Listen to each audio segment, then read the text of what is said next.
श्री अखिलेश यादव जी।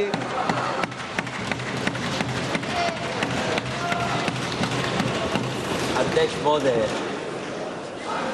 महोदय, मैं आपका धन्यवाद देना चाहता हूं कि इस महत्वपूर्ण विषय पे मुझे बोलने का मौका दे रहे हैं। मैं अपने साथी माननीय सदस्य गौरव गोगोई जी के से सहमत हूं। बहुत सारे महत्वपूर्ण उन्होंने बिंदु उठाए और अध्यक्ष महोदय,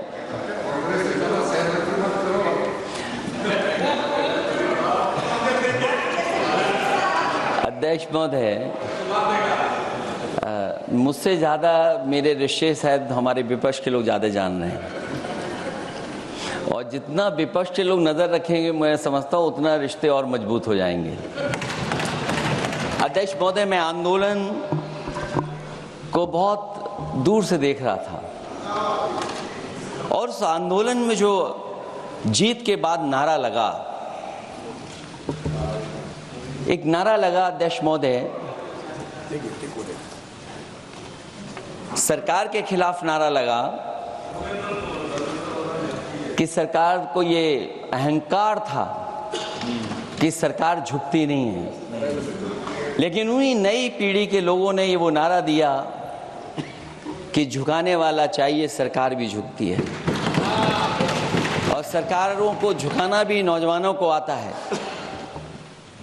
सरकार झुकी और स्वीकार किया उन्होंने। जो करोड़ों नौजवान जो मांग कर रहे थे कि सबसे पहले जो मंत्री जी हैं वो इस्तीफा दें, और बिंदु दूसरे अलग हैं जो हम लोगों को जानकारी में मिल रहा है। अध्यक्ष महोदय, सरकार हर विषय पर स्वीकार किया है, लेकिन पता नहीं अध्यक्ष महोदय ये बात समझ में नहीं आ रही है कि सदन में उन आश्वासनों को क्यों नहीं रख रही है सरकार जो सहमति बनी है। और उसके बाद अध्यक्ष महोदय, हम लोगों ने देखा कि जब मंत्री जी लौटे हैं, मंत्री नहीं रहे, उसके बाद सदन के बाहर उनका स्वागत किया गया। अध्यक्ष महोदय, जो स्वागत हुआ उसके लिए हमें कोई शिकायत नहीं है, लेकिन माननीय सदस्यों को कितनी बड़ी राहत मिली होगी, कितने बड़े संकट से बचाया उन्होंने। एक प्रधान जी को हटा करके प्रधानमंत्री बचा लिया आपने। और ऐसा अध्यक्ष महोदय आंदोलन किसी ने नहीं देखा जिस आंदोलन में नई पीढ़ी के लोग, कम उम्र के लोग निकल करके आ गए और जो नारे दिए गए। ये सरकार पिछले कई वर्षों से नकारात्मक प्रचार पर टिकी हुई थी, नकारात्मक राजनीति करती थी और न जाने कितने हजार करोड़ रुपए खर्च किए होंगे सरकार ने नकारात्मक राजनीति के लिए। लेकिन नई पीढ़ी को मैं बधाई देना चाहता हूं, उनके मनोबल को और उनकी एकता को, और जिस तरीके से उन्होंने प्रचार किया, अंततः सरकार को झुकना पड़ गया। भाजपा वचन नहीं देती, जुमला देती है। तो मुझे उम्मीद है कि सभी युवा नौजवानों का जो मांग की है उन्होंने, उन सभी मांगों को सरकार स्वीकार करेगी। और सरकार ये भी स्वीकार कर लिया होगा कि कोई दल मजाक में बना तो कितनी बड़ा दल बन गया। जो कोई चीज मजाक से शुरू हुई वो कितना सीरियस हो गई, और इतना सीरियस हुई कि हमारी सरकार लोकतांत्रिक हो गई कि जो उनको धरने पे बैठने दिया। सरकार लोकतांत्रिक थी कि उन्हें धरने पर बैठने दिया। हमने वो भी समय देखा है कि जहां पर धरने पर नहीं बैठने दिया, वर्षों वर्ष लोग बैठे रहे धरने पर, उनकी सुनी नहीं गई। इसी दिल्ली को घेरा था किसानों ने, और सरकार को लगा कि चुनाव आ गया तो सरकार ने तीनों काले कानून वापस ले लिए। जब सरकार घबरा जाती है, डर जाती है, तो सरकार स्वीकार कर लेती है। इसीलिए वो नारा मुझे अक्सर याद आता है कहीं कि झुकाने वाला चाहिए, सरकार भी झुकती है। जो विषय लाया गया है कि prevention of unlawful means act, सरकार को कम से कम ये बताना चाहिए था कि 2024 में जब ये लेकर के आए थे तो आज 2026 में कैसे पेपर लीक हो, और केवल गिनती के 1-2 पेपर लीक नहीं हुए हैं। ये ऐसा आंदोलन रहा जिसमें माँ बाप और नई पीढ़ी के लोग सब जुड़ गए। अगर हम ये माने कि 20 लाख बच्चों ने परीक्षा लिखी थी और उनके घर परिवार के सदस्यों को हम इसमें जोड़ दें, दादा दादी, माँ बाप और परिवार का कोई सदस्य, तो 5 लोग प्रभावित थे, और 5 गुणा 20, 1 करोड़ लोग नाराज हुए सरकार से। और अक्सर हम पॉलिटिकल लोग हैं, हम लोग जानते हैं जब कभी आंदोलन करते हैं तो कितनी तैयारी करानी पड़ती है, गाड़ियों का इंतजाम, खाने का इंतजाम और इंतजाम। लेकिन ये पहला आंदोलन देखा कि जिसमें माँ बाप भी जुड़ गए और कहा कि जाओ बच्चों आंदोलन करो, हम आपके साथ हैं। ये पहला आंदोलन ऐसा देखने को मिला है। और केवल दिल्ली में नहीं हुआ ये, केवल दिल्ली में नहीं हुआ ये। अगर ये बात गलत है, अगर ये बात अध्यक्ष महोदय गलत लग रही है तो देश के होम मिनिस्टर साहब को ले आइए, वो सब एक्सप्लेन कर देंगे।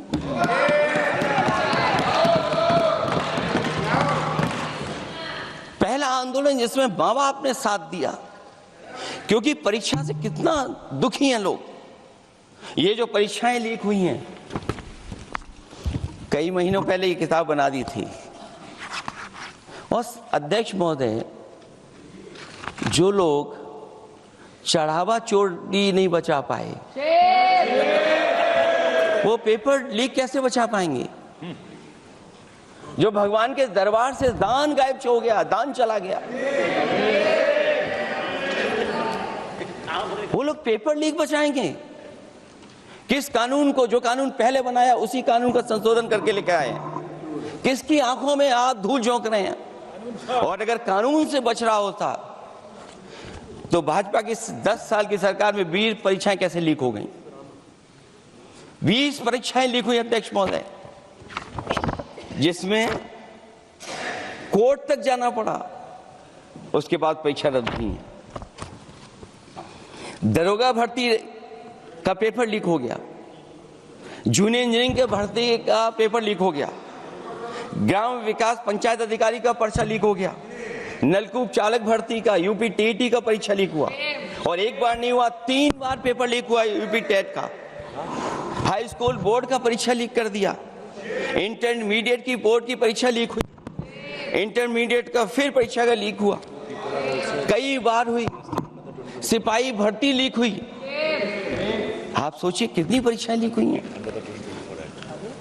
और नीट परीक्षा कोई पहली बार लीक नहीं हुई, दोबारा लीक हो गई, कानून बनने के बाद लीक हुई। सहायक प्रोफेसर भर्ती लीक है, लेखपाल भर्ती लीक हुई। यूपी जैसे स्टेट, जो सबसे बड़ा स्टेट है, जहां से प्रधानमंत्री चुन करके आते हो, वहां तक पेपर लीक हो जा रहा है। और जो संस्था परीक्षा एग्जामिनेशन करा रही है, वो एनटीए में भी आउटसोर्स कर दिया आपने। हम विपक्ष के लोगों को तो डर ये लगता है अध्यक्ष महोदय, कहीं ऐसा ना हो कि ये पूरी सरकार को आउटसोर्स कर दें।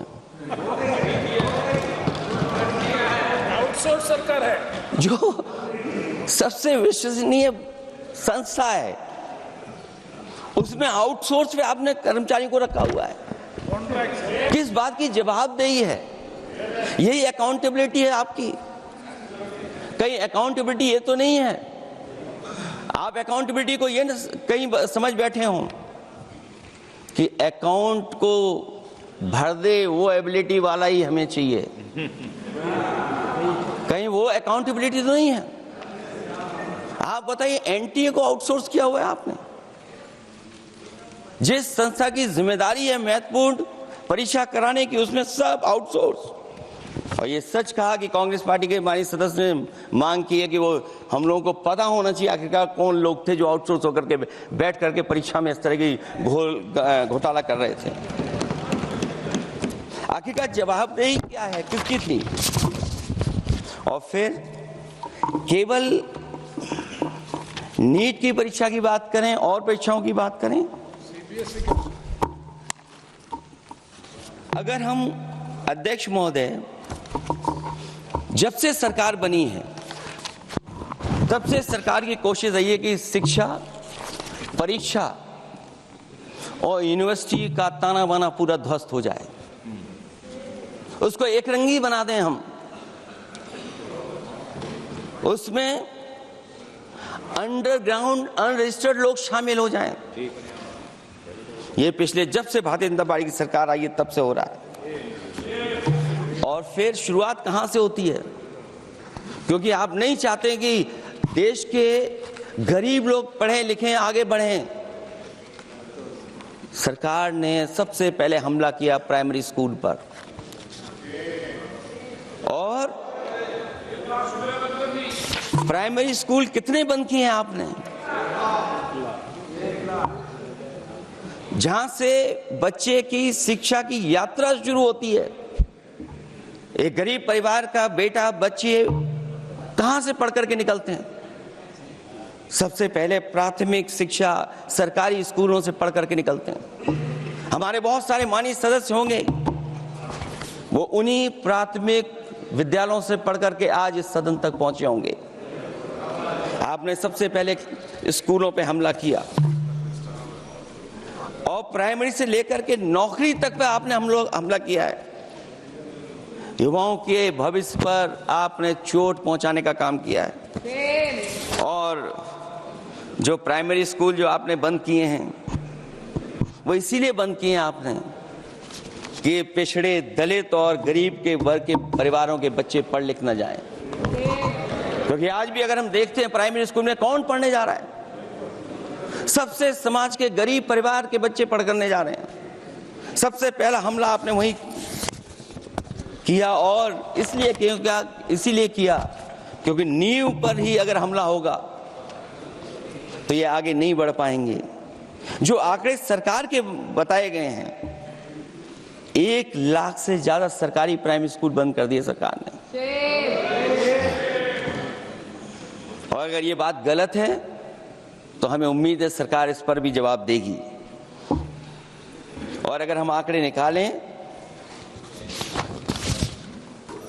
तो जो आंकड़े दिखाई दे रहे हैं, यूपी में सबसे ज्यादा प्राइमरी स्कूल बंद हुए हैं। और ये सरकार के आंकड़े हैं कि 7 लाख से ऊपर विद्यालय थे जो अब 6 लाख रह गए हैं। और यूपी में तो सबसे ज्यादा बंद हुए हैं। उत्तर प्रदेश में 26,386 सरकारी प्राइमरी स्कूल बंद कर दिए सरकार ने।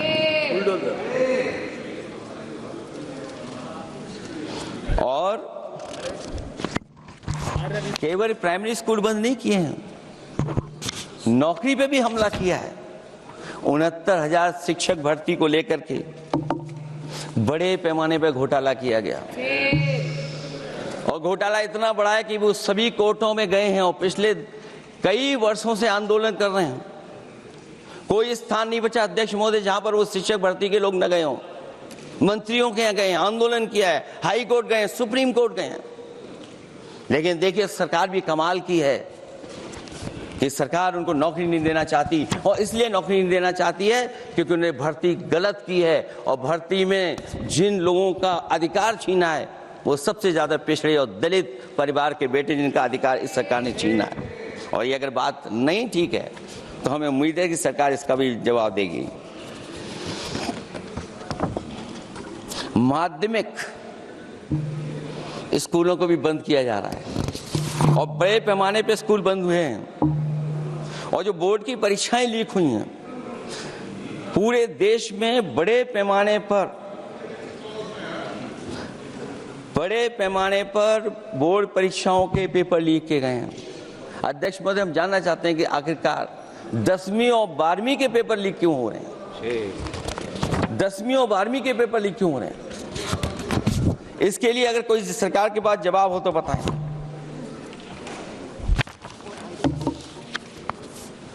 और जो बच्चों ने जान दी है नीट की परीक्षा में, जब परीक्षा का पेपर लीक हो गया है, अध्यक्ष महोदय, मैं अपनी तरफ से, पार्टी की तरफ से और सभी की तरफ से उन्हें श्रद्धांजलि देता हूं। और हमें उम्मीद है कि सरकार उन बच्चों की मांग मानेगी जिन बच्चों ने ये शर्त रखी है कि उनके परिवार के लोगों को 1 करोड़ मुआवजा दिया जाए। जब उच्च शिक्षा में जिस तरीके से भर्ती हो रही है, अध्यक्ष महोदय, जो उच्च शिक्षा की भर्ती है उसमें जो अपॉइंटमेंट हो रहे हैं उनके बारे में तो क्या चर्चा करें कि जब संस्था पे सबसे ऊपर बैठा व्यक्ति ही अन्याय करेगा तो पूरी संस्था में अन्याय होगा। जब से ये सरकार आई है, जो बड़ी बड़ी संस्थाएं हैं उन सब संस्थाओं में एक रंगी लोगों को बैठा करके उन संस्थाओं को ध्वस्त करने का काम कर रहे हैं, और न केवल उन संस्थाओं को खराब कर रहे हैं बल्कि अध्यक्ष महोदय, उत्तर प्रदेश में एक स्वतंत्र सेनानी, उनके नाम पर यूनिवर्सिटी बनी, मौलाना जौहर यूनिवर्सिटी बनकर के तैयार हो गई। इन्होंने कोई सरकारी यूनिवर्सिटी नहीं बनाई, और अगर कोई प्राइवेट यूनिवर्सिटी बन भी गई है तो उसको भी हथौड़ा लेकर के तोड़ने की तैयारी कर रहे हैं ये लोग। ये नफरत की राजनीति कहां लेकर के पहुंचा देगी। और जब से बीजेपी की सरकार आई है तब से नफरत की राजनीति और दूसरे लोगों के साथ किस तरह का व्यवहार हो रहा है, उन्हें कहीं भी न्याय तक नहीं दिला पाई सरकार। और जब नौकरी की बात आ जाए तो अध्यक्ष महोदय, अग्निवीर भर्ती में भी जो हर साल में कितनी भर्ती होती थी, कभी 80,000 भर्ती हुआ करती थी, अब भर्ती केवल 10,000 हो पा रही है। आखिरकार अध्यक्ष महोदय, सरकार नौजवानों की पढ़ाई और नौकरी पे हमला क्यों कर रही है, और नौकरी पे हमला क्यों हो रहा है? जब आप ये कहते हैं कि हमारे नौजवान हमारी डेमोग्राफिक डिविडेंड बन करके आए हैं, कहीं यही नौजवान हमारी आपदा न बन जाए, इसके बारे में भी सरकार को सोचना चाहिए। और मैं ये जरूर कहना चाहता हूं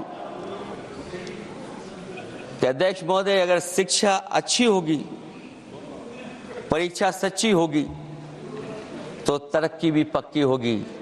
और ये तरक्की नहीं चाहते हैं, इसीलिए शिक्षा पर और परीक्षा पर हमला कर रहे हैं। मैं इन्हीं शब्दों के साथ अध्यक्ष महोदय आपका धन्यवाद देता हूं। और जो बिल लेकर के आए हैं आप, बिल तो 24 में भी लेकर के आए थे आप, जो 24 में बिल लेकर के आए तो उसके बाद नीट परीक्षा का पेपर लीक क्यों हो गया, ये आप बता देना मंत्री जी। आपको एक कानून बनाने के बाद दूसरा कानून बनाना पड़ रहा है, ये क्या वजह है? और आपको मंत्री जी का स्वागत इसलिए करना पड़ रहा है कि आपको संकट से बचा लिया। और अगर अखिलेश जी तो समाजवादी है। मैं पूछना चाहता हूं कि छात्रों का आंदोलन के बाद सरकार उनका बात सुन के पार्लियामेंट में बिल लेके आता है, ये अच्छा है? या जो आंदोलन होता है तो उसको कुचलने के लिए देश में इमरजेंसी लगा देता है, वो अच्छा? आप बता दीजिए।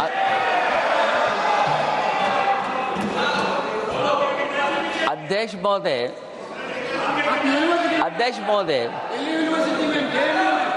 महोदय, मैं इमरजेंसी को तो नहीं देखा हूं, लेकिन इमरजेंसी में क्या क्या हुआ है वो अभी दिल्ली की राजधानी में भी देखने को मिल गया है।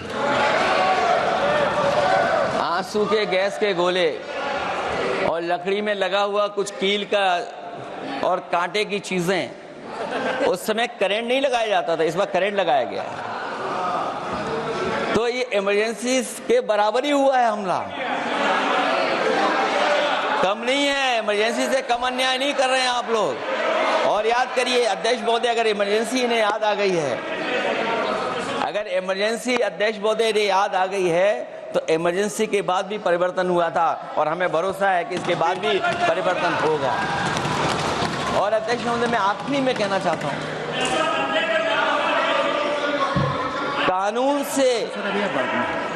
से नहीं, नियत साफ होगी तब नीट का परीक्षा साफ होगी। सवाल कानून का नहीं है, आपकी नियत साफ नहीं है। और जिस समय आपकी नियत साफ होगी तो परीक्षा भी साफ हो जाएगी। और हमारे साथी जो कुछ और बातें उठा रहे हैं, आज मौका नहीं है लेकिन आपको भगवान भी माफ नहीं करेंगे, क्योंकि आप चढ़ावा चोरी में शामिल हुए हैं। और चढ़ावा ही नहीं, जो गुप्त दान था वो भी चोरी हुआ है, गुप्त दान। और ये पाप की श्रेणी में नहीं आता है, महापाप की श्रेणी में आता है। अखिलेश